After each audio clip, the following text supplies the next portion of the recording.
हाँ जी भाई, राम राम सभी को। आप लोग कैसे हैं? उम्मीद करता हूँ सब लोग ठीक होंगे। अच्छा, ये मेरे पास है टाटा कर्व EV। बढ़िया सुहावना मौसम था तो मुझे कुछ बातें याद आ गई, तो मुझे लगा कि अपने भाइयों के साथ, जो भी लोग मुझसे जुड़े हुए हैं, उनके साथ शेयर करना बहुत ज़रूरी है। ये गाड़ी ना मैंने ली थी 14 फरवरी 2025 को। अकम्प्लिश प्लस एस वेरिएंट है, 45 किलोवाट है, कंपनी क्लेम्ड रेंज है 430 किलोमीटर। अब आप लोग बोलोगे कि मैं ये चीज़ें रिपीट क्यों कर रहा हूँ, क्योंकि भाई ये ना हाई टाइम है। हाई टाइम किस चीज़ का है? गाड़ियाँ खरीदने का। और गाड़ियाँ इतनी सारी लॉन्च हो रही है मार्केट में, दिमाग ख़त्म हो जाता है एक बार में। बंदा अगर अपना एक बजट बना के भी चल पड़े ना, तो समझ नहीं आता कि कौन सी ली। एक टाइम ये होता था कि अगर ईवी पे शिफ्ट होना तो कुछ चुनिंदा गाड़ियाँ होती थी मार्केट में कि भाई ये ही ले ही जाएगी, चाहे कितना ही बजट हो आपका। इलेक्ट्रिक में सिर्फ ये गाड़ियाँ कुछ अवेलेबल हैं। जैसे शुरुआत की बात है, नेक्सोन आई थी, फिर MG की ZS EV आई थी, 2 थी ये कंपटीशन में। ZS EV तो खैर कंपटीशन में क्या आई थी, 30 लाख रुपए की लॉन्च कर दी थी वो, तो कोई लेने का तुक नहीं था। आज के दिन तो मैं ZS EV को बड़ी वाहियात गाड़ी समझता हूँ अपने जीवन में। अगर कोई बंदा ले रहा है भाई, किसी के पास है या कोई लेने वाला है, तो भाई ऑफेंड मत होना। इसलिए मैं बोलता हूँ, क्योंकि ना यार उसका कोई तुक था नहीं। 30 लाख रुपए में लॉन्च करी थी वो गाड़ी, वो। और एक 27 लाख का एक वेरिएंट होता था इसका, एक्साइट प्रो। आज के दिन वो 19,90,000 रुपए में बिक रहा है यार। उससे भी कम कर देते हैं लोग, मतलब डीलरशिप वाले। खैर उस चीज़ को छोड़ते हैं, पर दिमाग में ये लेके आते हैं कि भाई आज के दिन अगर हम कोई बजट लेके मार्केट में चलते हैं तो क्या ले। जैसे मेरा अभी, सच बताऊं, मैं थोड़ा सा लालची इंसान हूँ इस चीज़ को लेके। मेरा खुद का मन कर रहा है कि भाई मैं इस गाड़ी को स्विच कर दूँ। फरवरी में ली थी मैंने। रनिंग मेरी देखो, एग्जैक्ट बताता हूँ मैं हर चीज़ आप लोगों को, 23,859 किलोमीटर। और अभी भी मैं गुड़गांव के रास्ते में ही हूँ। और शायद मैं टाटा के शोरूम पे जाऊँ। मेरे पास एक कॉल भी आया था इन लोगों का कि हैरियर EV लॉन्च हो गई, उसकी आप वीडियो वगैरह बना लो। तो थैंक यू जिनका भी मेरे पास कॉल आया था। अच्छा, एक चीज़ ये है कि भाई अभी मेरा मन ये करने लग गया, जैसे हैरियर EV लॉन्च हुई है ना, तो मुझे ये लगता है कि यार वो गाड़ी ले ही लेनी चाहिए।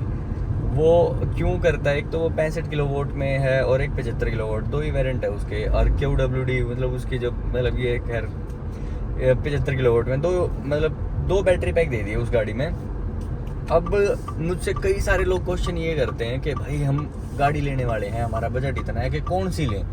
भाई शॉर्ट एंड सिंपल मैं बताऊं, जिस भी गाड़ी में बैटरी पैक बड़ा हो ना, वो ले लो। फीचर्स पे मत जाओ, बैटरी पैक पे चले जाओ, ठीक है। अब मेरा हैरियर का खुद मन है, तो मेरा मन ये है कि मैं 75 किलोवाट वाली ले लूँ। इवन देखो मार्केट में अवेलेबल आज के दिन महिंद्रा के XEV9e और BE6 भी अवेलेबल हैं, बट पता नहीं क्यों मन नहीं कर रहा। टाटा के साथ एक ना अलग सा लगाव सा हो गया भाई, मैं जुड़ सा गया इस गाड़ी के साथ। और मुझे ये लगता है कि जैसे अभी ये गाड़ी ही सेम मिलेगी मुझे इंटीरियर वाइज अगर मैं हैरियर पे स्विच करता हूँ। और मुझे बड़ा अच्छा से ये कंसोल लगने लग गया है सारी चीज़ों का, स्टेयरिंग वगैरह इसका। लोग बोलते हैं हार्ड स्टेयरिंग है, लेकिन भाई जब स्पीड फास्ट होती है ना गाड़ी की, तो स्टेयरिंग हार्ड होना बनता भी है, तो तभी है। वैसे तो बहुत सिंपल है, बहुत लाइट वेट फील होता है, और कैसे भी चला सकते हो आप गाड़ी को। बड़ी कंफर्ट है यार इस गाड़ी में, बहुत ज़्यादा कंफर्टेबल लगती है मुझे ये गाड़ी। अच्छा, हैरियर EV में 75 किलोवाट ही लेना। अगर गाइज आप लोगों में से बहुत सारे लोगों के मेरे पास मैसेज आए हैं कि भाई हैरियर लेने वाले हैं, हमने बुकिंग करवा दिया, तो कौन सा वेरिएंट ले। भाई सच बताऊं, मुझे ना पढ़ने का मौका नहीं मिला उसके कितने सारे वेरिएंट है। जिस दिन मेरे पास कॉल आया था टाटा की तरफ से कि भाई आप आओ एक बार गाड़ी के बारे में भी देखो, इसकी भी कुछ वीडियोस बना लो अगर बना सकते हो तो उस दिन था मैं मनाली। और मनाली के बाद मेरे काम इतने हो गए, मैं इधर उधर लोग मुझे बोलते भाई कितना घूमता है तू उस गाड़ी में, पूरा दिन गाड़ी में रहता है क्या? भाई सच्चाई भी है, मैं गाड़ी में रहता हूँ, यही मेरा बेड है पीछे। तो भाई हैरियर के मुझे वेरिएंट्स वगैरह नहीं पता, लेकिन लो तो 75 किलोवाट वेरिएंट ही लो। और सेकंड चीज़ ये है कि भाई अगर मैं स्विच करूँगा तो मैं हैरियर पे ही स्विच करूँगा। BE6 XEV9 को मैं पता नहीं क्यों मेरे दिमाग में वो गाड़ियाँ ना जम नहीं रही अभी तक की। और सबसे मेन बात मैं बताऊँ भाई, टाटा ने जो ज़बरदस्त चीज़ करी है। हालांकि जब भी मैं पहले वाले ट्रिप पे था, मतलब 1 महीने में मैं 2 बार मनाली जा चुका हूँ। जब मैं इसी महीने में जून में, लास्ट महीने जून में, आज तो 1 जुलाई है, जब जून में मैं गया था ना शुरुआत में मनाली, तो तब उस टाइम पे ये खबर आई थी कि भाई कंपनी ने 15 साल के लिए तो वारंटी एक्सटेंड कर दी है, और अनलिमिटेड किलोमीटर्स के लिए। इस गाड़ी को लेने के बाद पता है मेरा क्या मन था? जैसे अपने पास एक विंडसर EV भी आई थी शुरुआत में, तो विंडसर EV पे था लाइफ टाइम वारंटी है और अनलिमिटेड किलोमीटर्स के साथ है वो 14 लाख कुछ हज़ार रुपये में पड़ी थी हमारे घर पे, और ये 20 लाख रुपये कुछ में है, ठीक है। तो मुझे सिर्फ एक ही चीज़ थी और सारी चीज़ों में मैं कुछ भी ले सकता हूँ, इस गाड़ी के बारे में सुन सकता था, बस एक ही चीज़ मेरे दिमाग में नहीं आ रही थी कि यार इसकी वारंटी कम है, 8 साल 1,60,000 किलोमीटर, और जिस हिसाब से मेरी रनिंग है यार मैं कितनी जल्दी इसके 1,60,000 किलोमीटर कर लूँगा। मुझे 8 साल की तो वेट करने की ज़रूरत ही नहीं पड़ेगी, जब तक तो इसकी EMI भी ख़त्म नहीं होगी, सही बताऊँ तो सच्चाई है यार जो भी है।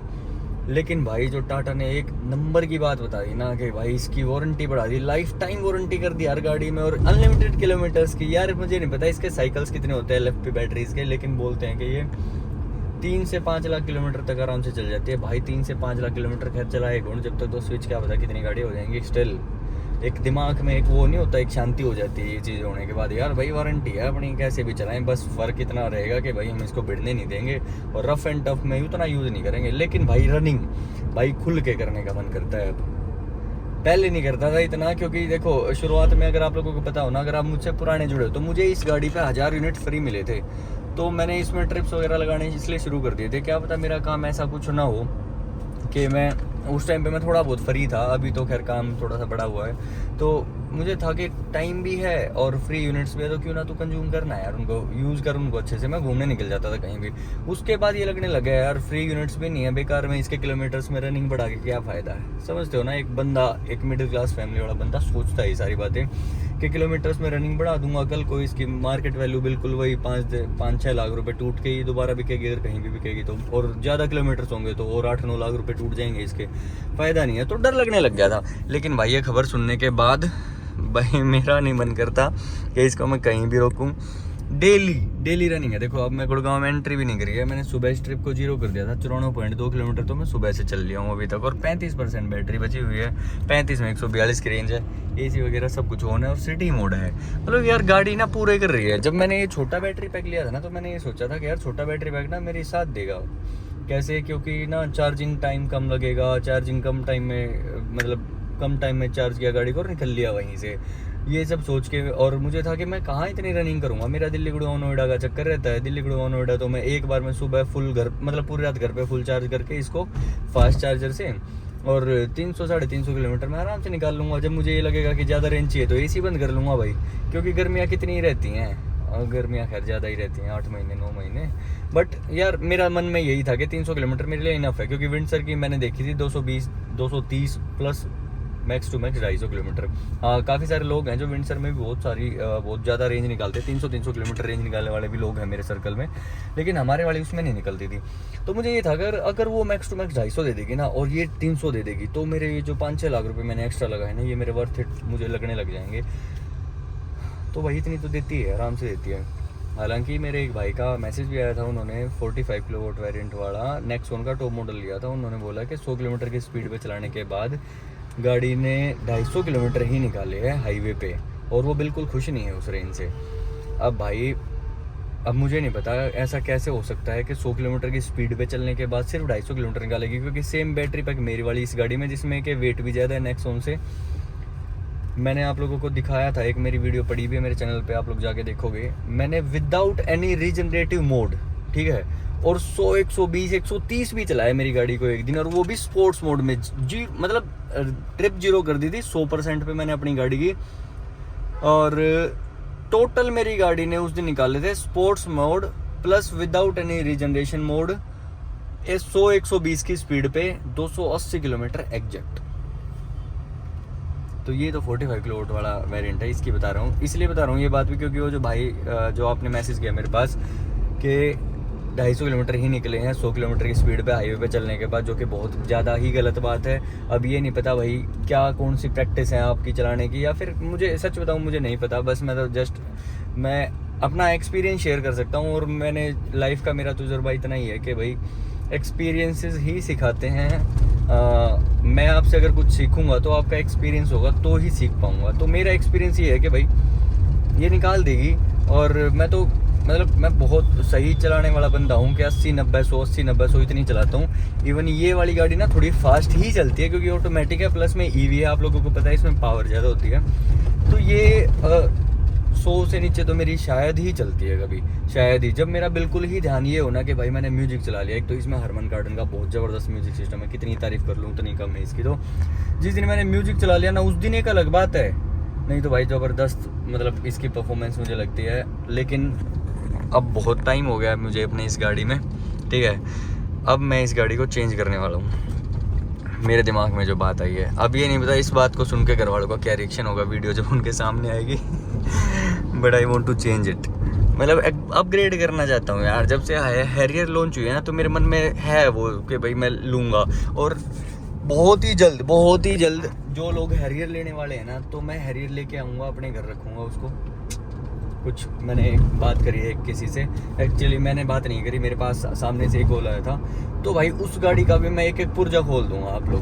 आप लोग जो कमेंट करोगे ना, हैरियर का ये टेस्ट कर दो, लॉन्ग रेंज टेस्ट कर दो, शॉर्ट रेंज कर दो, स्पीड इतनी स्पीड में टेस्ट कर दो भाई, और मतलब 80 की स्पीड में टेस्ट करूँगा, 90 की में भी, 100 की में भी, 120 की में भी, उसके सारे मोड, बीस्ट मतलब एक बूस्ट मोड भी है उसमें, उस पर कितनी चलती है पूरा दिन, हर टेस्ट कर दूंगा भाई। कितने किलोमीटर्स के बाद उसको चार्जिंग की ज़रूरत पड़ती है, और कितने टाइम में डीसी चार्जर से वो चार्ज होती है। जो भी आपके मन में भी क्वेश्चन है ना, वो भी बताए ना, आप लोगों को पता ही है अपना भाई ऐसा हिसाब सा है। मुझे ना मेरा भाईचारा बहुत ज़रूरी है, और मुझे भाड़ में जाए भाई लोग, मेरे लिए आप लोग बहुत इंपॉर्टेंट हो, क्योंकि आपकी वजह से ही मैं यहाँ बैठा हूँ, इस गाड़ी में बैठा हूँ, और ये मेरी गाड़ी चल रही है। सच्चाई बात है ये।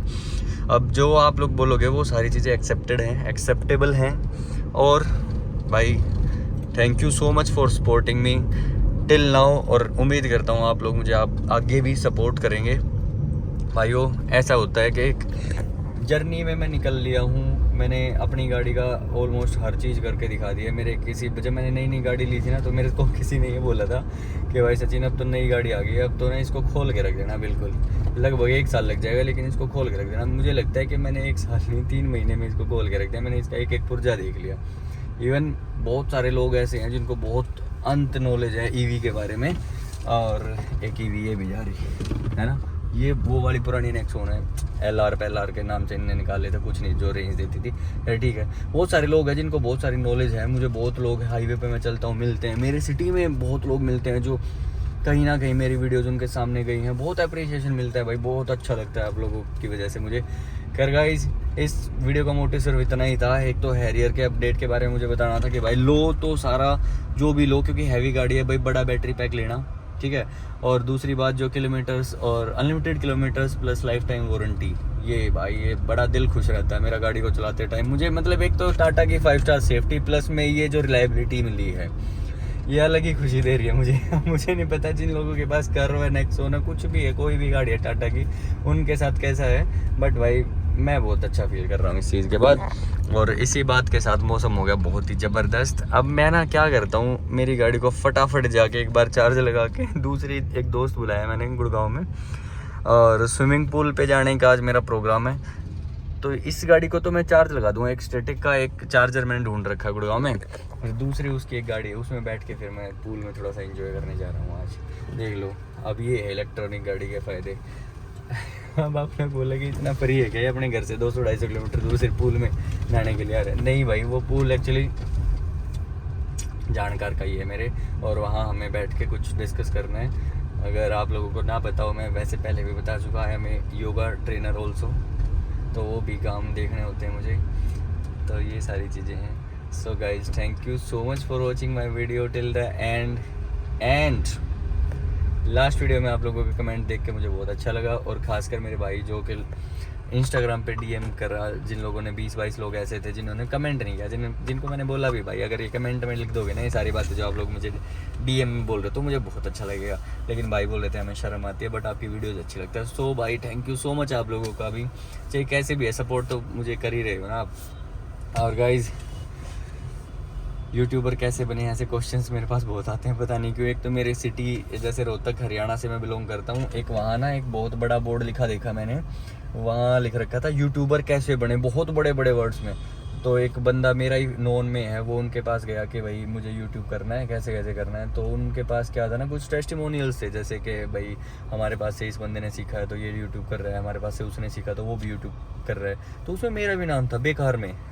सचिन ने हमारे यहाँ से कोर्स लिया था, एक 1.5-2 महीने का क्रैश कोर्स था, उसके बाद उसने यूट्यूब शुरू कर दिया था। भाई मेरा हमेशा से सिंपल सा फंडा रहा है, मुझे नहीं आती एडिटिंग वगैरह भी करनी। मैं जो बोलता हूँ मुझे नहीं पता मैं क्या बोल रहा हूँ, क्या टॉपिक है, मेरा तो टॉपिक भी बाद में पता चलता है जब मैं एडिट पे बैठता हूँ खुद ही। तो मैं सिर्फ रिकॉर्ड करता हूँ एंड पोस्ट कर देता हूँ, मुझे फ़र्क ही नहीं पड़ता कि भाई क्या है क्या नहीं है। आप लोग मुझे सपोर्ट करने वाले हो, मुझे नहीं फ़र्क पड़ता। मेरे किसी